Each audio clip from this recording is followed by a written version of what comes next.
Amit Shah BJP के सबसे powerful नेताओं में से एक हैं। लेकिन क्या आज वही अमित शाह पार्टी के अंदर अकेले होते जा रहे हैं? विपक्ष का हमला तेज है, अंदरूनी समीकरण बदल रहे हैं और सवाल बड़ा है, क्या अगला नंबर अमित शाह का है? नमस्ते। तो दोस्तों, पिछले वीडियो में हमने बात की नितिन गडकरी साहब के बारे में, कैसे वो आइसोलेटेड हो गए थे पूरे E20 वाले मुद्दे पर बीजेपी के बीच में और आरएसएस के बीच में, और कैसे उनको कोई भी ऑर्गेनाइजेशनल या गवर्नमेंट का सपोर्ट नहीं मिला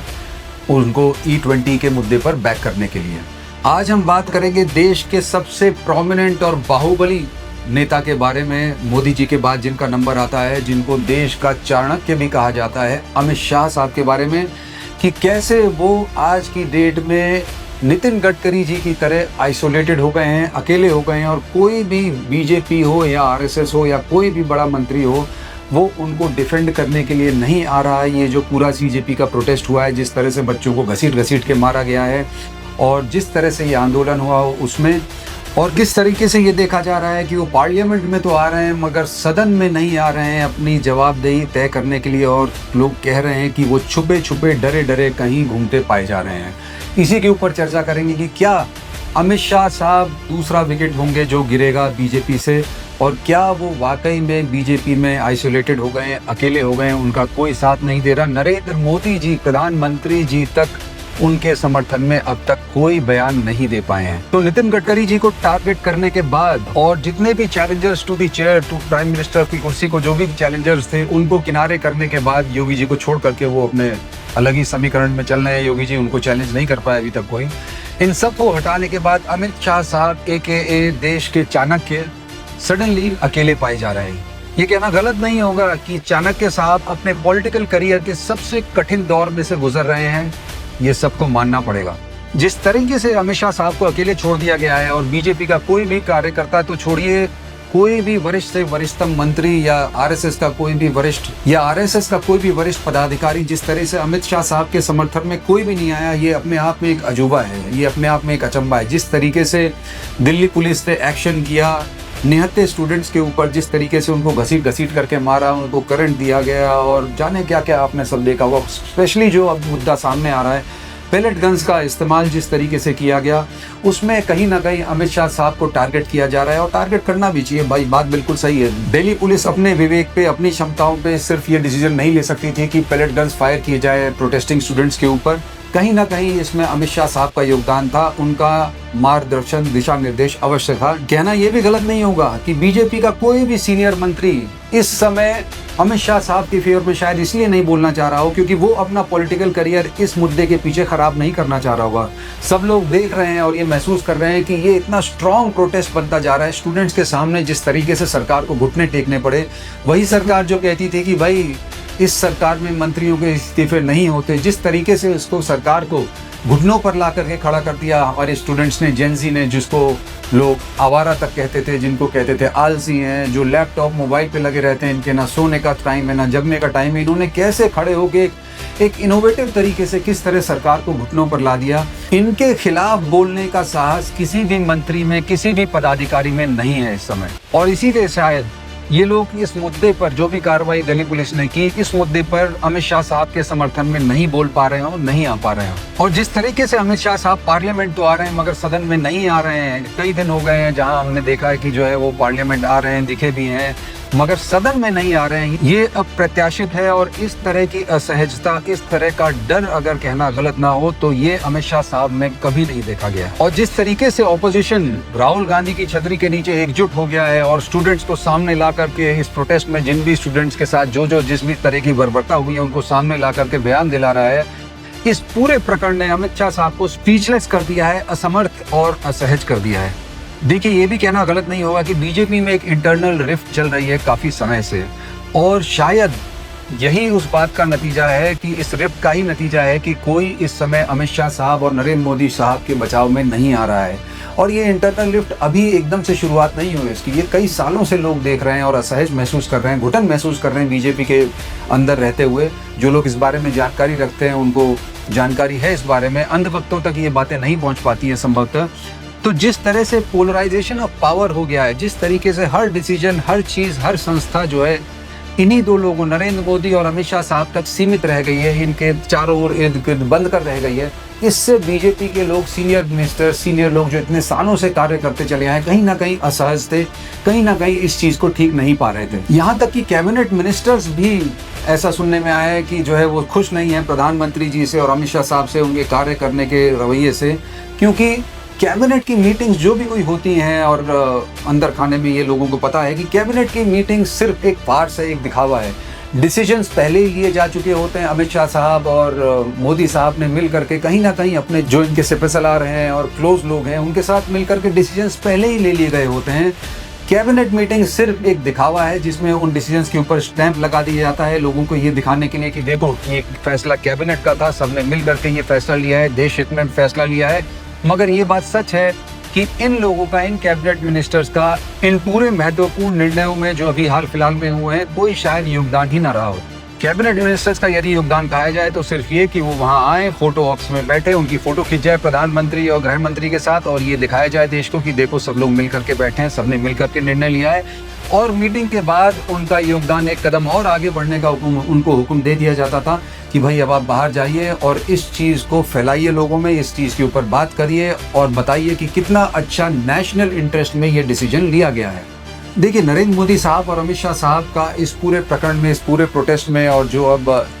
ऑपोजिशन उनका इस्तीफा मांग रहा है उसमें अकेले पड़ने का सिर्फ यही कारण नहीं है, और भी कुछ गहरे छुपे हुए कारण हैं जिनके बारे में बात करना ज़रूरी है, जिनके बारे में हमें जानना ज़रूरी है। तो उनमें से पहला कारण जो बताया जा रहा है कि जिस तरीके से अमित शाह साहब और नरेंद्र मोदी साहब एक मेजर इंडस्ट्रियलिस्ट के पीछे लगे थे, उनके खिलाफ मुकदमे करवाए, उनके असेट्स फ्रीज करवाए। मैं बात कर रहा हूँ अनिल अंबानी साहब की, जो किसी समय में उनके बहुत क्लोज हुआ करते थे। जब मोदी साहब गुजरात के मुख्यमंत्री थे उस समय अनिल अंबानी साहब की क्लोजनेस जो थी उनसे वो किसी से छुपी नहीं है। आज की डेट में वही अनिल अंबानी साहब आज इनकी आंख में एक बाल की तरह हो गए हैं और इन्हें परेशान कर रहे हैं। और इसी कारण से आपने देखा होगा पिछले कुछ महीनों में कि अनिल अंबानी साहब के खिलाफ काफ़ी कार्रवाई हुई है जिसमें उनको काफ़ी परेशान किया गया। और ये कहना गलत नहीं होगा कि एक मेजर इंडस्ट्रियलिस्ट लॉबी इस पूरे प्रकरण से, ये जिस तरीके के भी स्टेप्स उठाए थे सरकार ने उनके खिलाफ, उससे नाराज चल रही है। नरेंद्र मोदी साहब विशेष तौर पे, और चूंकि अमित शाह साहब उनके सिपहसालार हैं, उनके वजीर हैं, उनको कहीं ना कहीं ये डर ज़रूर था कि अनिल अंबानी साहब जो इनके कई राज जानते थे, कहीं उन्होंने किसी दिन अगर अपना मुंह खोल दिया, स्पेशली एप्स्टीन के मामले में, तो कितना बड़ा व्यापक घोटाला हो सकता है, क्या क्या चीज़ें उठ सकती हैं, क्या क्या जिन्न निकल सकते हैं। इसलिए शायद ये भी एक कारण था अनिल अंबानी साहब को कॉर्नर करने का। और ये भी कहना गलत नहीं होगा कि अनिल अंबानी साहब के पीछे जब ये लोग गए तो कहीं ना कहीं इस चीज़ का दर्द मुकेश अंबानी जी को भी हुआ, क्योंकि वो भले ही अनिल अंबानी साहब और मुकेश अंबानी जी का आपस में नहीं बनता हो, ये सबको जग जाहिर है, वो उनके इंटरनल डिफरेंसेस हैं, वो उनका पारिवारिक मुद्दा है। मगर जिस तरीके से अनिल अंबानी साहब के पीछे ये लोग गए, मुकेश अंबानी साहब को कहीं ना कहीं ये लगने लगा होगा कि आज ये इनके पीछे जा सकते हैं तो कल को मेरे पीछे भी आ सकते हैं। और हुआ भी है। ये कुछ महीनों पहले अगर आप पीछे जाएं तो देखेंगे कि वंतारा के खिलाफ जिस तरीके से कुछ फाइलें खुली थी, कुछ दस्तावेज निकाले गए थे और किस प्रकार से वंतारा के खिलाफ कुछ कार्रवाई होना शुरू ही हुई थी, वो सब भी किसी से नहीं छुपा है कि वो नरेंद्र मोदी जी और अमित शाह साहब की जो नाराज़गी थी मुकेश अंबानी साहब के खिलाफ, वो उसका एक प्रकरण था। ये बातें मैं आपको इसलिए बता रहा हूँ कि कहीं ना कहीं एंड में आप जो है ना डॉट्स को कनेक्ट कर पाएंगे, आप समझ पाएंगे कि ये पूरे चीज़ के पीछे क्या चल रहा है, क्या हो रहा है और क्यों मोदी जी और अमित शाह साहब इस टाइम अकेले पाए जा रहे हैं। देखिए, मुकेश अंबानी साहब को ये चीज़ कहीं ना कहीं बुरी तो लगी थी कि जिस तरीके से वंतारा के खिलाफ वो लोग गए हैं, जैसे अमित शाह साहब और मोदी साहब जिस तरीके से वंतारा के खिलाफ कार्रवाई शुरू किए थे, कहीं ना कहीं उनको इस बात का बहुत डर था कि मैं इतने सालों से इनको फंडिंग कर रहा हूँ, सब चीज़ों में सपोर्ट कर रहा हूँ और आज ये मेरे खिलाफ जा रहे हैं। खास तौर पे बुरी बात ये लगने की, अगर इन्हें जाना ही था ये मेरे खिलाफ जा सकते थे, मगर मेरे बेटे के खिलाफ, अनंत अंबानी के खिलाफ क्यों गए। देखिए, कोई भी हो, कोई बड़े से बड़ा बिजनेसमैन हो, नेता हो, कुछ भी हो, वो अपने ऊपर सब बर्दाश्त कर देगा, मगर जब बच्चों के ऊपर बात आती है तो डेफिनेटली वो कुछ ना कुछ कार्रवाई करता है, ऑफेंसिव होता है और कहीं ना कहीं बदले लेने की भावना से सामने आता है जब उसको मौका मिले तो। दूसरी एक और बात जो इस पूरे प्रकरण से आप कनेक्ट कर पाएंगे जब एंड में आप इस चीज़ को पूरा सोचेंगे, समझेंगे होलिस्टिकली। कुछ महीने पहले आपको याद होगा कि ऐसा एक समाचार आया था कि मुकेश अंबानी जी की तरफ से एक चिट्ठी भेजी गई थी अमित शाह साहब को। उस चिट्ठी में उन्होंने कुछ लिखा था, कुछ डायरेक्टिव्स दिए थे सरकार को कि देश में सरकार किस प्रकार से चलाई जाए और ये चीज़ें ध्यान में रखी जाए जब भी कोई मेजर डिसीजंस लिए जाएं। कहा यह जाता है कि उस चिट्ठी को देखने के बाद अमित शाह साहब ने उसको फाड़ करके डस्टबिन में डाल दिया था और कुछ समय बाद जब अंबानी साहब ने उनसे पूछा कि मेरी इस चिट्ठी का क्या हुआ, आपने उस पर कोई रिस्पॉन्स नहीं दिया, वो आप तक पहुंची या नहीं पहुंची, तो उनको जवाब ये दिया गया कि भैया देखो, आप बिजनेसमैन हो, आप धंधा चलाओ, सरकार कैसे चलानी है इसका ज्ञान आप हमें मत दो, हमें अपना काम करने दो, आप अपना काम करो। इस बात से भी अंबानी साहब, मुकेश अंबानी साहब कहीं ना कहीं बहुत आहत हुए थे। और फाइनली दोस्तों, ये बात भी किसी से छुपी नहीं है कि जिस प्रकार से मुकेश अंबानी साहब को अडानी साहब के अगेंस्ट फिट किया जा रहा है, जैसे उन दोनों को एक दूसरे के खिलाफ खड़ा किया जा रहा है, वो भी कहीं ना कहीं मुकेश अंबानी जी को चुभ रहा है और चुभना भी चाहिए। भाई जब सरकार नहीं थी, कुछ नहीं था, तो इन्होंने बहुत तगड़े से सपोर्ट किया था इनको। नरेंद्र मोदी जी को पावर में लाने का एक बहुत बड़ा योगदान मुकेश अंबानी साहब का और रिलायंस इंडस्ट्रीज़ का था। आज की डेट में वही रिलायंस इंडस्ट्रीज़ अडानी साहब के सामने छोटी पड़ती हुई दिखी रही है, हालांकि बहुत बड़ी है, मगर जिस प्रकार से जो ग्रोथ अडानी साहब ने पकड़ी है और जिस प्रकार से वो ऊपर आगे बढ़ते चले जा रहे हैं, वो कहीं ना कहीं इनको ट्रबल कर रही है, इनको बॉदर कर रही है अंबानी साहब को, और वो इस चीज़ को पसंद नहीं कर रहे हैं। मुकेश अंबानी साहब इस बात से परेशान नहीं है शायद कि गौतम अडानी साहब को जो है प्रमोट किया जा रहा है और उनको आगे बढ़ाया जा रहा है, बिल्कुल करिए, मगर वो इस बात से परेशान है कि उसको मेरे समकक्ष, मेरे बराबर कैसे किया जा रहा है। और यही एक प्रमुख कारण है, आपने देखा होगा कि मुकेश अंबानी साहब अब मोदी जी, अमित शाह साहब या बीजेपी की गोदी में ना बैठ करके उन्होंने अपने ही स्प्रेड हिज विंग्स, उन्होंने अपने पर फैलाए हैं और अब वो जा करके अमेरिका तक पहुंच गए हैं और वहां पर डोनाल्ड ट्रंप साहब और उनकी फैमिली से मजबूत गठजोड़ कर लिया है, मजबूत दोस्ती कर ली है। और उसी दोस्ती का नतीजा है कि वो अब वहां पर अमेरिका में एक बहुत बड़ा बिलियंस ऑफ डॉलर्स का इन्वेस्टमेंट कर रहे हैं। ये अप्रत्याशित है अमेरिकन इतिहास में, और डोनाल्ड ट्रंप साहब खुद इस बात को बोले हैं कि मुकेश अंबानी साहब ने इतने लाखों करोड़ों रुपए का इन्वेस्टमेंट का प्रॉमिस किया है। देखिए, कहना मैं ये चाह रहा हूँ कि ये जितने भी विषय हैं जिनके बारे में हमने अभी बात की, इन सभी विषयों ने कंट्रीब्यूट किया है जो आज की डेट में सरकार की स्थिति है उस पर।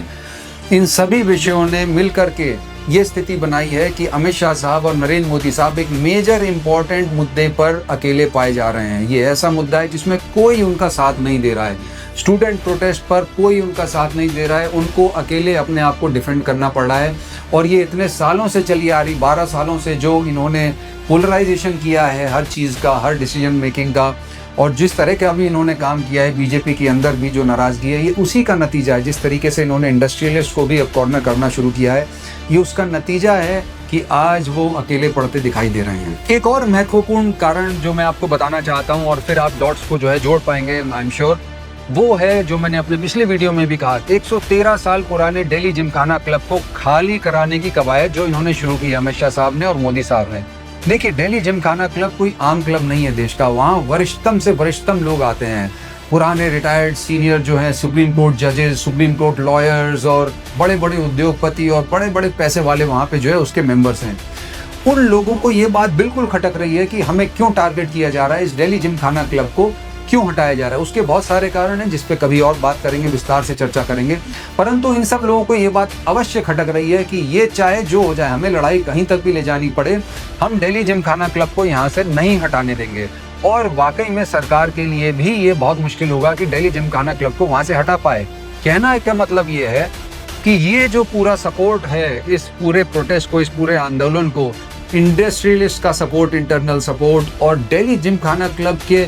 प्रोमिनेंट मेंबर्स, इंपॉर्टेंट मेंबर्स का, जिन्होंने कटिंग अक्रॉस पार्टी लाइंस जिस तरीके से सपोर्ट किया है। मैंने पिछले वीडियो में भी कहा कि नितिन गडकरी साहब का नाम सामने तो आया है इसको, मगर साइलेंट सपोर्टर के रूप में ये सारे लोग इकट्ठा होकर के और जिस तरीके से बात नहीं कर रहे हैं अमित शाह साहब की या नरेंद्र मोदी साहब की, उनको डिफेंड नहीं कर रहे हैं, ये कहीं ना कहीं ये दिखाता है कि अमित शाह साहब और नरेंद्र मोदी साहब की जो एरोगेंस थी, जो सरकार की एरोगेंस थी, उसको मुंह की खानी पड़ रही है। और चूंकि बात अमित शाह साहब की हो रही है, इसलिए ये भी कहना गलत नहीं होगा कि अमित शाह साहब के मन में भी कहीं ना कहीं प्रधानमंत्री बनने का ख्याल था। ये कहना गलत नहीं होगा। कोई भी नेता हो, कोई भी हो, आप उठा के देख लीजिए, वो कहीं ना कहीं एक उच्च पद पर जाना चाहता है, मुख्यमंत्री बनना चाहता है, होम मिनिस्टर बनना चाहता है, होम मिनिस्टर से फिर प्रधानमंत्री बनना चाहता है। सबसे ऊंची कुर्सी पर सबको बैठने का ख्वाब होता है, उनका सपना होता है। और अमित शाह साहब को ये लगा कि मैं इतने सालों से ऑर्गेनाइजेशन के लिए इतना सब कुछ कर रहा हूँ, तो मोदी जी के बाद अगर ये कुर्सी किसी को मिलनी चाहिए तो वो मुझे मिलनी चाहिए। और वो उसके प्रबल और प्रोमिनेंट कैंडिडेट के रूप में सामने आए भी, और उनको नरेंद्र मोदी जी का भी कहीं ना कहीं समर्थन प्राप्त था। ये बात किसी से छुपी नहीं है। मगर ये बात भी सच है कि बीजेपी में ही अंदर उनको कोई पसंद नहीं करता। पसंद वहां तक, होम मिनिस्टर तक तो कर सकता है, मगर बीजेपी के ही अंदर उनको कोई भी प्रधानमंत्री की कुर्सी पर बैठे हुए नहीं देखना चाहता। ऑपोजिशन तो छोड़ दीजिए, बीजेपी वाले खुद, उनके खुद सीनियर मिनिस्टर जो हैं, वो अमित शाह साहब को होम मिनिस्टर तक तो देख सकते हैं, मगर प्रधानमंत्री की कुर्सी पर उनको कभी नहीं देख सकते। और इसी लिस्ट में आता है दूसरा नाम आरएसएस का। आरएसएस कभी अमित शाह साहब को प्रधानमंत्री की कुर्सी पर बैठते हुए नहीं देखना चाहेगी, और ये बात किसी से छुपी नहीं है। और ये कहना गलत नहीं होगा कि इन्हीं सब बातों के मद्देनजर अमित शाह साहब शायद कभी प्रधानमंत्री बन भी नहीं पाएंगे। आखिर में दोस्तों, मैं सिर्फ ये कहना चाहूँगा कि जिस तरह का सेंटिमेंट इस प्रोटेस्ट ने जनरेट किया है इस देश में, पहली बार कई सालों में, 12 सालों में एटलीस्ट पहली बार जिस तरह का सेंटिमेंट इस प्रोटेस्ट ने जनरेट किया है, उसकी अगली कड़ी में अब अमित शाह साहब का नंबर है, ये कहना गलत नहीं होगा। उनकी कुर्सी जाए ना जाए जो भी कुछ है, मगर जिस तरीके से अमित शाह साहब कॉर्नर हुए हैं, जिस तरीके से वो इस टाइम छुपे हुए हैं और जिस तरीके से सामने नहीं आ रहे, सदन में नहीं आ रहे, ये कहीं ना कहीं एक बहुत बड़ा संकेत है कि वो कहीं ना कहीं अगर डरे नहीं हुए हैं तो छुपाव में हैं, इस टाइम डिफेंसिव मुद्रा में हैं और इस पूरे प्रकरण पर जवाब देने से बच रहे हैं। और ऑपोजिशन को भी ये भली भांति मालूम है कि शतरंज के खेल में अगर वजीर को गिरा लिया जाए तो राजा तो बस चंद ही दिनों का मेहमान होता है। नमस्ते, जय हिंद।